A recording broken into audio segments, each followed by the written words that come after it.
பிறர் மனைவிகளிடமோ தன்னோடு பிறக்காத பிற பெண்களிடமோ பேச நேர்ந்தால் அந்த பெண்ணை பார்த்து பவதி அதாவது பொறுமை உள்ளவளே, சுபகே அதாவது மங்களமானவளே, பகினி அதாவது சகோதரியே என்றுதான் அழைக்க வேண்டும்.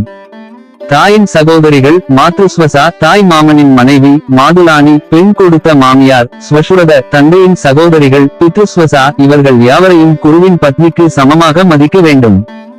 ஒரே வர்ணத்தில் பிறந்த சகோதரனின் மனைவி செய்ய சொல்லும் வேலைகளை மறுக்காமல் தினமும் செய்ய வேண்டும்.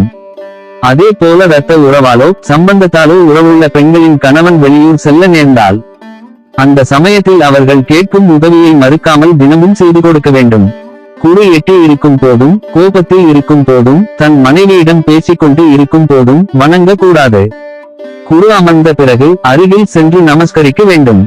மனைவியோடு சாப்பிடக்கூடாது. அதே போல அவள் சாப்பிடுவதை பார்க்க கூடாது. அவள் துண்ணும் போதும் கொட்டாவி விடும் போதும் ஓய்வாக தன் இஷ்டத்துக்கு உட்கார்ந்து இருக்கும் போதும் பார்க்க கூடாது. எதிரியின் நண்பன், தர்மத்திற்கு எதிராக செயல் செய்பவன், திருடன், பிறர் மனைவி இவர்களிடம் அளவுக்கு மீறி பழகக்கூடாது. மனிதன் இந்த உலகத்தில் பிறர் மனைவியை அடைவது போன்று கீழ்த்தரம் வேறொன்றுமில்லை. அப்படிப்பட்டவன் ஆயுசு குறையும். யாகம் செய்ய அமர்ந்திருக்கும் ருத்விக், புரோகிதர், ஆச்சாரியன், தாய் மாமன், திடீரென்று வீட்டிற்கு வந்த விருந்தாளி, சிறுவன், வயதானவர், நோயாளி, வைத்தியன், தந்தை வழி பங்காளி, சம்பந்தி, தாய் வழி பந்துக்கள், தாய், தந்தை, உடன் பிறந்தவர்கள், பிள்ளை, மனைவி, மகளின் பிள்ளை, சொல்வதை செய்யும் தாசர்கள் இவர்களோடு விவாதம் செய்யக்கூடாது. சிறுவர்களிடம், வயோதிகர்களிடம், ஏழைகளிடம், வியாதியஸ்தர்களிடம் விவாதம் செய்யாமல் இருப்பவர்கள் புண்ணியமான மேல் உலகங்களில் வசிப்பார்கள். தந்தைக்கு சமமான மூத்த சகோதரனிடமோ தன் மனைவியிடமோ பிள்ளையிடமோ விவாதம் செய்வது தன் உடம்பையை பார்த்து குறை சொல்வது போலாகும்.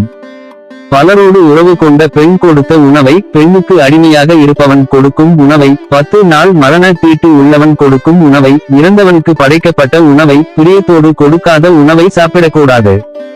பிரயாணம் செய்ய வாகனமும் ஓய்வெடுக்க படுக்கை போன்றவை கொடுப்பவன் நல்ல குணமுள்ள மனைவியை அடைவான். பாதுகாப்பு கொடுப்பவன் ஐஸ்வர்யம் அடைவான். உணவு தானியங்கள் கொடுப்பவன் சௌக்கியத்தை அடைவான். அறிவை உயர்த்தும் வேதத்தை சொல்லிக் கொடுத்தவன் பிரம்ம லோகம் அடைவான்.